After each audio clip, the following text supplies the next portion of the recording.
I'm going to go over using Atla through the Jewish Studies portal. You can get to the portal from the library's homepage or through the URL directly. Type in your username and HUC password and click on Login. If you haven't used the Jewish Studies portal before, you'll have to download a program. To get to Atla, click on Electronic Journals and Articles. You'll start to see lots of boxes appearing on the screen. That's okay, just let them open and run. It may take a minute or two for everything to cycle through before you get to the website. When you get to the EBSCO page, there are several databases available, but click on the Atla Religion database and then continue. I like to work from the advanced search screen, which in this case is the default. It has a lot of options in the drop-down menu. As you can see, you can search by the full text of the article, author, title, by language and publisher, and an important one for us is by scripture citation. You can search by the source, which is the book or journal that the article is in, or the subject. When you don't know exactly how to search for something, leave it blank. The selected field is a general keyword search. So let's do a search for the binding of Isaac. Now I don't know what subject headings they'll be using, so I'm not picking a form. As you can see, we came up with 51 hits, which to me sounds a little bit low. On the left-hand side, I can see that they use Akedah as the subject heading. Now if I click on that, that actually limited my search to items that have Binding of Isaac and Akedah in it. So instead, I'm going to do a new search under Akedah and pick the subject in the drop-down menu. Now when I do the search, you can see there's 368 hits, a much better result. Now I can limit that also by adding the format or other subject headings that might be related. I can also limit it to full text or by range in years by using the sliding bars. I'll select full text, and you'll see we now have 61 hits. We read it by clicking on the PDF full text link.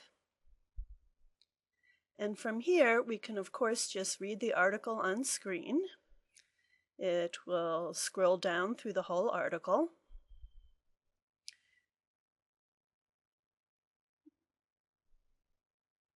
Or we can print it out, save it to your computer or to a flash drive, or email it to yourself. Simply type in your email address with an optional subject line and then click on Send. Okay, let's go back to the search screens and try some other searches.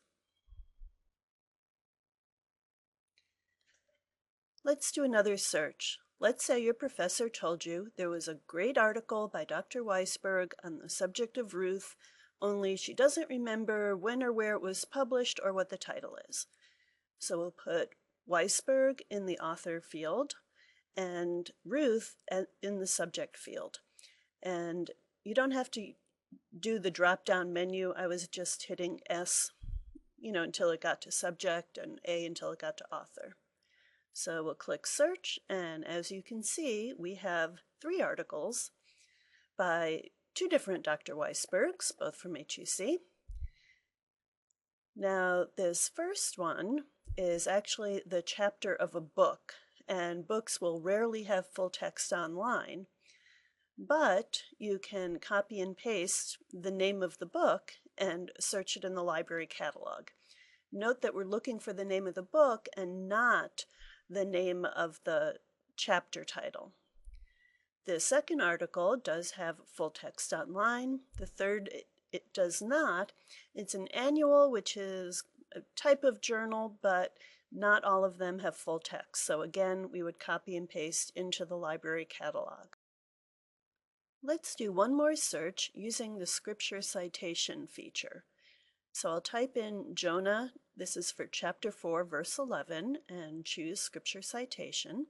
Notice I didn't have to put in the word Bible, just started with the book, and I came up with 5 hits. I think because there are so few, we don't have any options to limit the search further on the left. Now, if 5 isn't enough for your paper, we can go back up and do a little bit wider search and search just on Jonah chapter 4. Okay, when we hit search, now we have 21 hits, and you'll notice that there are options on the side to limit it. You'll also notice the difference between the subject search, Bible Jonah, versus a citation, which we didn't use the word Bible and we put in the chapter and verse. Let me quickly go over some other features on the main search page. You can pre-select full text or articles that are from peer-reviewed journals by publication type. You can put in a range of years if you want just new articles, or put in the name of a journal title if you're only searching for things from one particular place. You can also limit it by language. After making your selections, go back to the search form and type in a search as usual.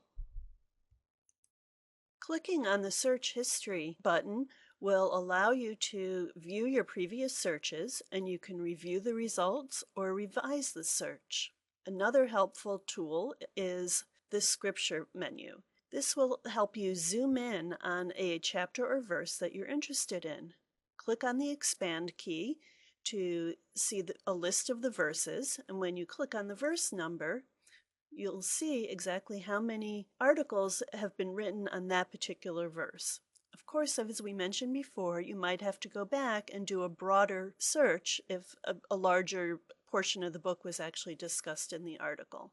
One more useful tool is the Indexes button.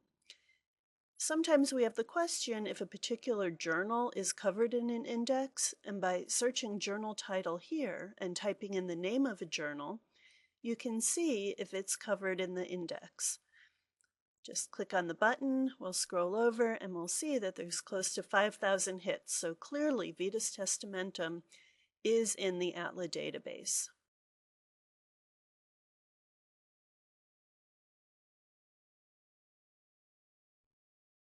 These are just a few of the features of the Atla database through the Jewish Studies portal. As always, if you have any questions about it, ask the librarian at your local HUC campus.